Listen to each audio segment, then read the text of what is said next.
We see the X-Men as they are on their way home from the Savage Land as Cyclops radios the mansion and Bobby answers. Smiling, they joke about how Bobby stormed out of the mansion, quitting.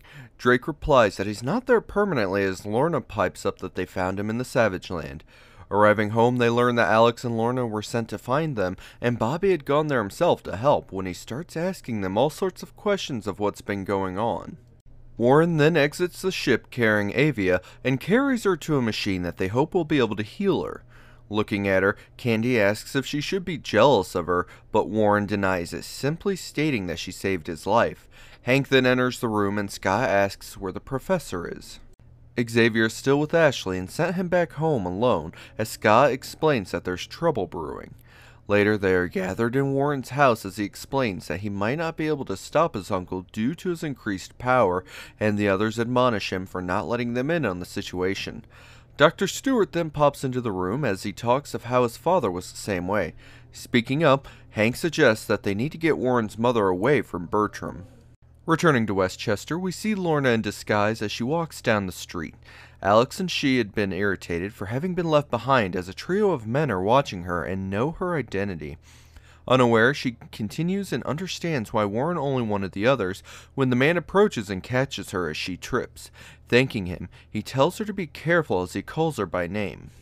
Wary of him, she asks if she knows him as he tells her that he's new in town and asks around to learn who she was, and she knows it's a lie as no one should know her. Giving a signal, her attitude suddenly changes and she finds herself flattered in asking who he is. Asking if she would like to join him, he signals again and she agrees to go with him.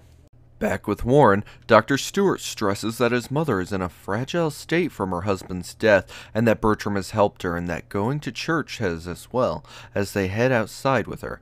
Approaching, Bertram looks at the young hero and with a grin asks if he would bless their marriage by being his best man.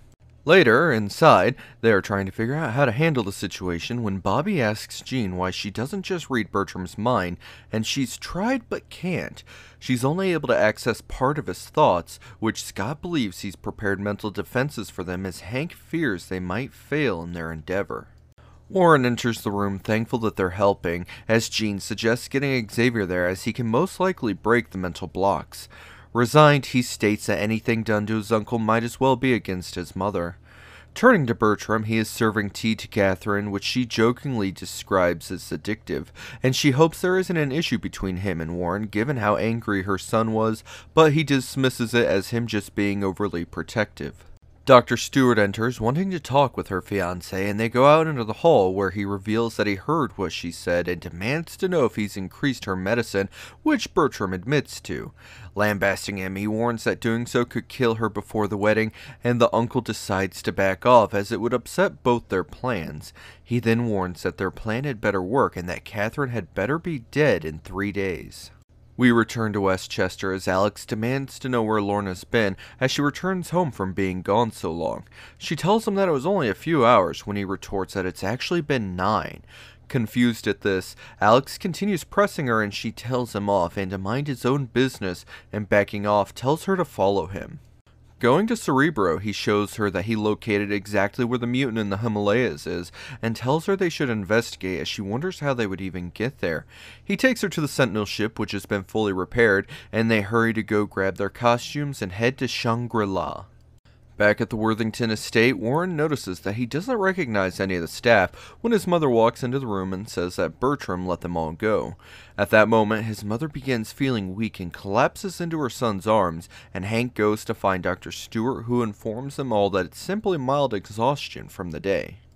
As the doctor takes her away, Hank tells the other that he noticed that Catherine's lips were bluish, a sign of oxygen narcosis, and Jean asks what it means when Dazzler steps into the room in costume, telling them that the charade is over and that he's getting married that afternoon, and proceeds to release a barrage of sharp light at them all.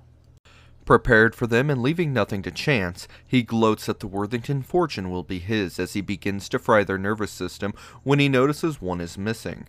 Suddenly, he is sent crashing through the window as Cyclops' optic blast hits him. Emerging from behind the couch, he had gone there as soon as he heard Bertram's voice and apologizes for waiting so long to save them. Ready to fight, Bobby ices up when Warren stops him, determined to stop his uncle himself. Flying outside, he sees the staff has luckily dispersed, thus hiding his identity, and finds Dazzler recovering ready to fight. Claiming to want to kill him in a fair fight, Warren yells at him that he doesn't know the meaning of the word, as he killed his own brother and tried to kill Candy and his own nephew. Pounding him, he screams that he knows that Bertram is behind what's wrong with his mother and that his scheme is over. Delivering a strong backhand, he then recalls his old hero name of the Avenging Angel as someone yells his name. The others jump in and hold him back before he can kill him, and Jean, noting that Dazzler's mental defenses are down, quickly disables his powers and he admits defeat, but that he won't go down alone. Turning to Dr. Stewart, he's examining Catherine and thinks to himself that Bertram must have doubled the medicine he was giving her when Jean and the others arrive, having learned of his involvement in the affair. Demanding to know why he helped his uncle, Stewart reveals that he hates mutants and should have killed Warren when he was born. Hank asks why he'd help a mutant like Bertram then, but the doctor knows his powers came from science instead. Warren then asks how they can cure his mother, and he learns that it's too late and that she'll be dead within the hour.